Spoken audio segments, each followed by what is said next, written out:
दोस्तों, कोई भी इंसान जब गलत कदम उठाता है तो उससे पहले एक षड्यंत्र जरूर बनाता है और अपने षड्यंत्र के तहत ये भरपूर कोशिश करता है कि अपने काम को अंजाम दे दे और कभी पकड़ा भी ना जाए। पर शायद वो भूल जाता है कि इंसान जैसा कर्म करता है एक न एक दिन उसे अपने कर्मों का फल जरूर मिलता है। दरअसल आज की भी कहानी में सीन कुछ ऐसी होता है। नमस्कार, आदाब, मैं हसमुद्दीन और आप देख रहे हैं सफ़र क्राइम तक। दोस्तों, आज की जो सच्ची घटना मैं आपको सुनाने वाला हूं, दरअसल ये घटना है उत्तर प्रदेश के फिरोज़ाबाद शहर की। फिरोज़ाबाद का एक गांव आता है नगला जगुआ, और इसी नगला जगुआ गांव का रहने वाला है मेवाराम यादव। मेवाराम की पत्नी का नाम है मुन्नी देवी, जिसकी करीब 3 साल पहले ही मौत हो चुकी है। दरअसल मेवाराम के टोटल 5 बच्चे हैं, जिसमें 3 बेटा और 2 बेटियाँ। बड़े बेटे का नाम है सुनील यादव, जिसकी उम्र है लगभग 28 साल। दूसरा बेटा संजय और सबसे छोटा बेटा सनी। दरअसल मेवाराम जो अपने 2 बेटे और दोनों बच्चियों की शादी भी कर चुका है। सुनील जो कि दिल्ली शहर के फतेहपुर बेरी में रह करके सिलाई का काम करता है, और उसके दोनों भाई भी उसी के साथ रह करके गाड़ी चलाने का काम करते हैं। सुनील और संजय जो बारी बारी से अपनी पत्नियों को लेकर के दिल्ली शहर में आते हैं और फिर वापस अपने घर भेज देते हैं। बात कर रहा हूँ मैं 8 जून की दोपहर के करीब 2 बजे के आसपास। दरअसल मेवाराम जो अपनी बेटी के ससुराल इसी सिरसागंज के अंतर्गत इंदरगढ़ गांव में जाता है कुछ दवाइयां लाने के लिए, और रात्रि के वक्त अपनी बेटी के ससुराल में ही ठहर जाता है। जब सुबह होती है अगले दिन सुबह के करीब 5 बजे के आसपास सुनील की पत्नी अंशिका अपने ससुर के नंबर पर फ़ोन करती है और काफ़ी घबराहट में अपने ससुर से कहती है कि पापा जी, आप जल्दी से घर आ जाइए। दरअसल सुनील जो सुबह के करीब 3 बजे के आसपास शौच करने के लिए खेतों में गए थे और अभी तक घर वापस नहीं आए हैं, और उनका मोबाइल भी घर पे ही पड़ा हुआ है। मैं जाकर उन्हें हर जगहों पे ढूंढ चुकी हूँ, पर उनका कहीं कुछ पता नहीं चल रहा है। अंशिका जब इस तरह की बातें अपने ससुर से कहती है तो ये जान करके मेवाराम भी एकदम से परेशान हो जाता है और सुबह सुबह ही अपनी बाइक लेकर के घर के लिए रवाना हो जाता है। दरअसल रास्ते में ही मेवाराम सोचता है कि आखिरकार उसका बेटा कहाँ चला गया। जब मेवाराम अपने घर पे पहुंचता है, बेटे के बारे में जब अपनी बहू से पूछताछ कर लेता है, उसके बाद से मेवाराम गांव के कुछ लोगों को लेकर के अपने बेटे को ढूंढने के लिए निकल जाता है। करीब 3 घंटे तक अपने बेटे की तलाश करता है। जब उसका कहीं कुछ पता नहीं चलता है, वापस जब घर आ रहा था तभी गांव के 2 लोग मेवाराम से कहते हैं कि दरअसल रेलवे लाइन के किनारे झाड़ियों में एक बोरी पड़ा हुआ है, जिस बोरी के अंदर खून भी लगा हुआ है। देखने से ऐसा लग रहा है जैसे कि उस बोरी के अंदर कोई डेड बॉडी पड़ा हो। गांव का व्यक्ति जब मेवाराम से इस तरह की बातें कहता है, मेवाराम कुछ लोगों को लेकर के रेलवे किनारे जब झाड़ियों के पास जाता है तो देखता है कि वाकई में एक वहां पे बंद बोरी पड़ा तो है, लेकिन उसके अंदर से खून भी रिस रहा था और काफ़ी मक्खियाँ भी भिनभिना रही थी। चूँकि वो मामला अब पुलिस का था, लेकिन मेवाराम से बर्दाश्त नहीं हो पाता है और आखिरकार गाँव के लोगों के सामने ही उस बोरी को खोल देता है। और जैसे ही बोरी को खोलता है तो आखिरकार उस बोरी के अंदर उसके बेटे सुनील की डेड बॉडी बरामद होती है। मेवाराम जब अपनी बेटे की डेड बॉडी को देखता है, गश्त खा करके ज़मीन पे गिर जाता है और फिर वो चीख चीख करके रोने लगता है। इस बात की जानकारी जब आस पड़ोस के लोगों को मालूम चलता है, धीरे धीरे लोग वहाँ पे इकट्ठा हो जाते हैं और तभी इस बात की जानकारी पुलिस को दी जाती है।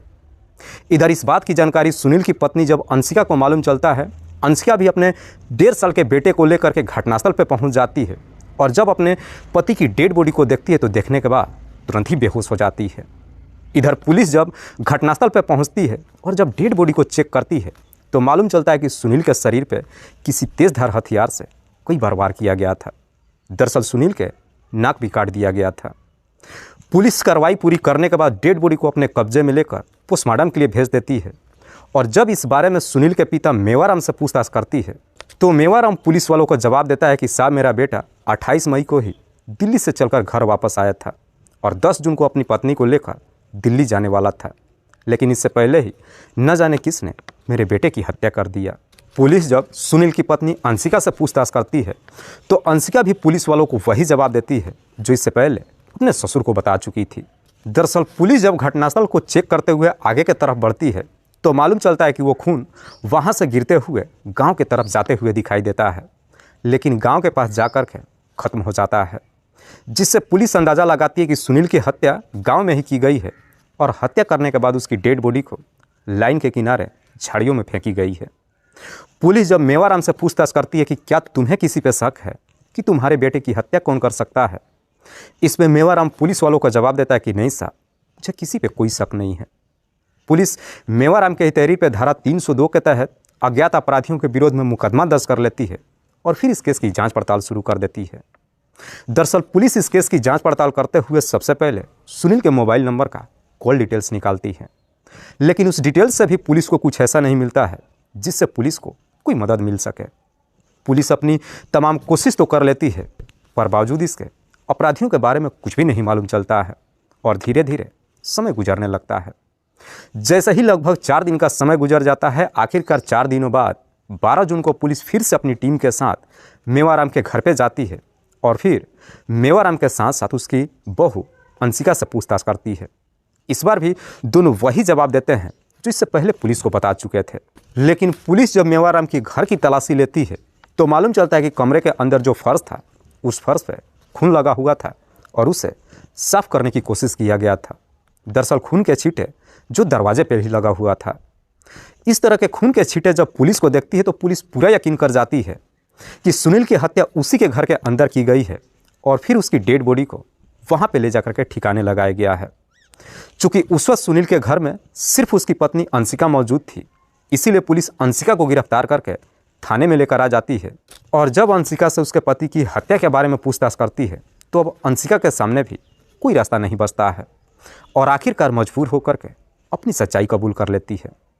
दरअसल अंशिका पुलिस वालों से कहती है कि साहब, मैं जब अपने पति के साथ दिल्ली रहने के लिए गई थी तो वहीं पे मेरी मुलाकात राजा नाम के लड़के से हुई थी।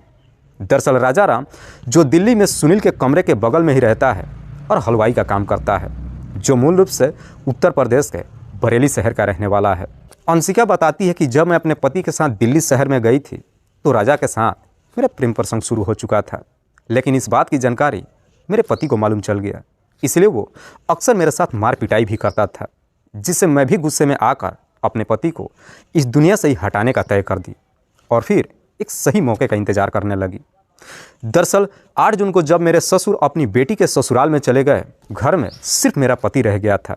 इसीलिए 8 जून को रात्रि के वक्त मैं राजा को अपने घर पे बुला ली। राजा जब दिल्ली से चलकर मेरे गांव में आया तो अपने साथ अपने एक दोस्त रोहित को भी लेकर के आया था। करीब रात्रि के 12 बजे के आसपास जब मेरा पति खाना खा करके गहरी नींद में सो गया, उसके बाद मैं राजा और उसके दोस्त रोहित को अपने घर के अंदर बुला ली और सोते वक्त ही सुनील की हम तीनों ने मिलकर के हत्या कर दिया। उसके बाद से उसकी डेड बॉडी को रेलवे लाइन के किनारे झाड़ियों में ले जाकर के फेंक दिया। अंशिका जब ये पूरी कहानी पुलिस को बताती है, उसके बाद से पुलिस अब राजा और उसके दोस्त रोहित के नाम पर मुकदमा दर्ज कर लेती है और फिर इन दोनों को ढूंढना शुरू कर देती है। लेकिन इधर इस बात की जानकारी जब मेवाराम के दूसरे बेटे सुनील को मालूम चलता है कि अंशिका ने राजा और उसके दोस्त रोहित का नाम ली है, सुनील जाकर के पुलिस वालों से कहता है कि साहब, मेरी भाभी सब कुछ झूठ बोल रही है। दरअसल 8 जून को राजा जो दिल्ली के अपने कमरे पे ही मौजूद था और हमने खुद उसे वहाँ पे देखा था।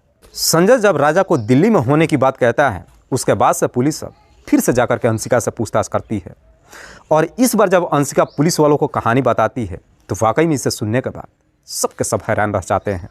दरअसल अंशिका के पिता का नाम है वीरेंद्र यादव, जो फिरोजाबाद के ही ढोलपुरा गांव का रहने वाले हैं।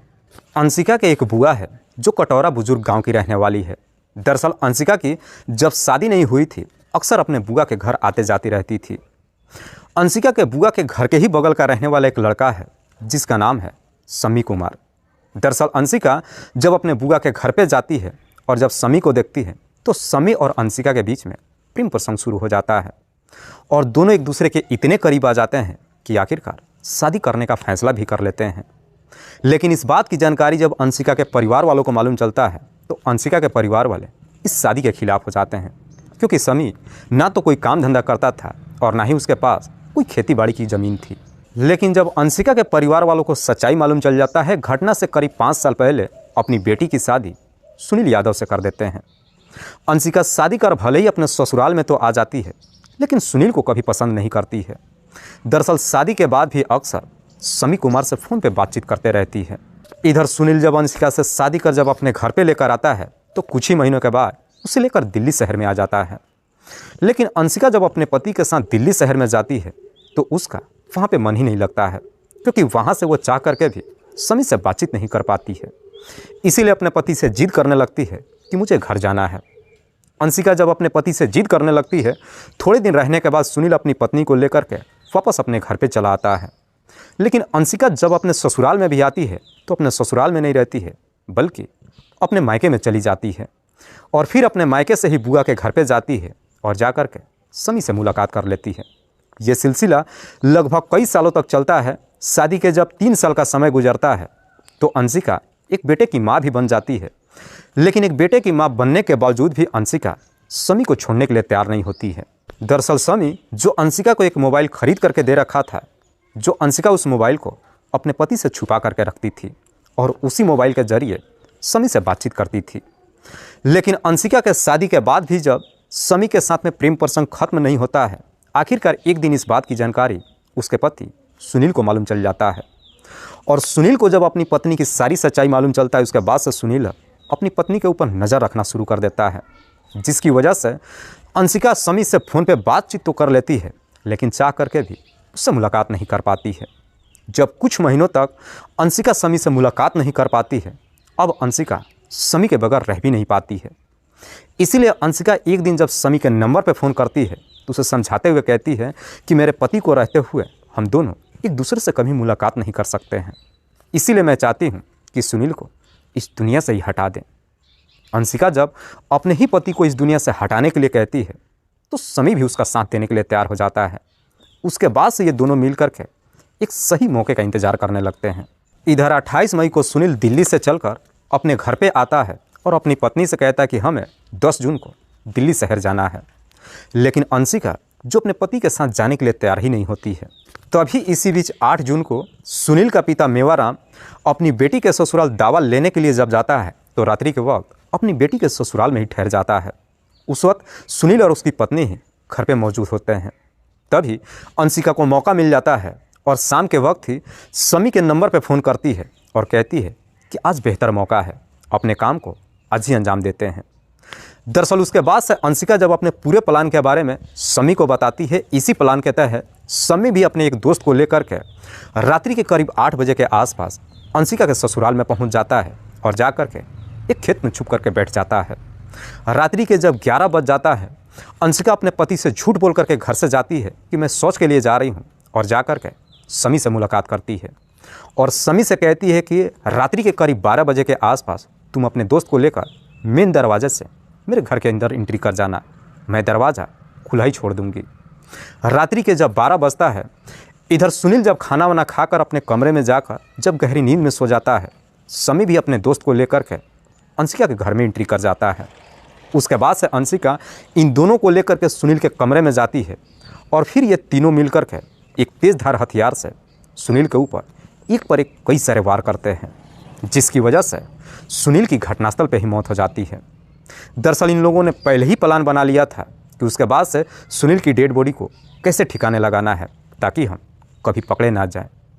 सुनील की जब मौत हो जाती है, उसके बाद से सुनील की डेड बॉडी को एक बोरी में पैक करते हैं और रात्रि के करीब 2 बजे के आसपास समी अपने दोस्त के साथ उस डेड बॉडी को लेकर के रेलवे लाइन पर जाता है।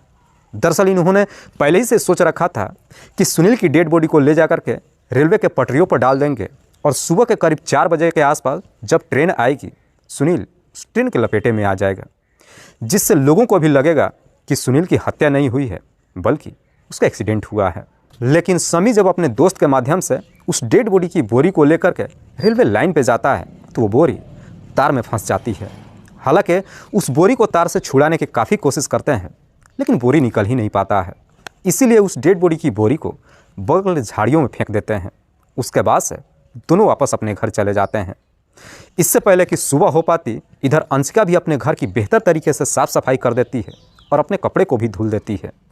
और जैसे ही सुबह के 5 बजता है, सुबह के करीब 5 बजे के आसपास अंशिका अपने ससुर के नंबर पर फ़ोन करती है और अपने ससुर से झूठ बोलते हुए कहती है कि दरअसल सुनील सुबह के करीब 3 बजे के आसपास बाथरूम करने के लिए खेतों में गए हुए थे, लेकिन अभी तक घर वापस नहीं आए हैं। वाकई में अंशिका जब ये पूरी कहानी पुलिस को बताती है तो उसके बाद से पुलिस फिर से अंशिका से सवाल करती है कि आखिरकार तुमने पहले क्यों झूठ बोला, तुमने दिल्ली का रहने वाला राजा का नाम क्यों लिया था। इस पर अंशिका पुलिस वालों को जवाब देते हुए कहती है कि साहब मेरा राजा के साथ कोई प्रेम प्रसंग नहीं चल रहा था। दरअसल मुझे लगा कि जब मैं पकड़ ही गई हूँ तो क्यों न इस केस में राजा को फंसा देती हूँ, जिसकी वजह से मेरा प्रेमी समी बच जाएगा। जब मैं जेल से छूट करके आती उसके बाद से समी से शादी कर लेती। वाकई में अंशिका जब ये पूरी कहानी पुलिस को बताती उसके बाद से पुलिस अब अंशिका के तहरीर पे उसके प्रेमी समी और उसके दोस्त को भी गिरफ्तार कर लेती है। 18 जून को पुलिस जब इन दोनों को भी गिरफ्तार कर लेती है उसके बाद से इन सबको जिला अदालत में पेश करती है, जहां से इन तीनों को जेल भेज दिया जाता है। दोस्तों, इस पूरी घटना के बारे में आप क्या सोचते हैं? आप अपनी राय हमें कमेंट बॉक्स में ज़रूर दीजिएगा। जाते जाते मैं आपको बता दूं कि कुछ मेरे व्यूअर्स हैं जो रोज़ाना मेरी इस वीडियो को देखते ही नहीं हैं, बल्कि अपना कीमती समय निकाल कर मुझे अपना प्यार भी देते हैं। जिनमें से एक का नाम है जवाहिर। जवाहिर जो दरभंगा बिहार प्रदेश के तो रहने वाले हैं, लेकिन कतर में रह कर के नौकरी करते हैं और वहीं से मेरी इस वीडियो को देखते हैं। दूसरे मेरे व्यूअर हैं नसीमुद्दीन। नसीमुद्दीन जो ज़िला हमीरपुर उत्तर प्रदेश के रहने वाले हैं। तीसरे मेरे व्यूअर हैं तुल सिंह।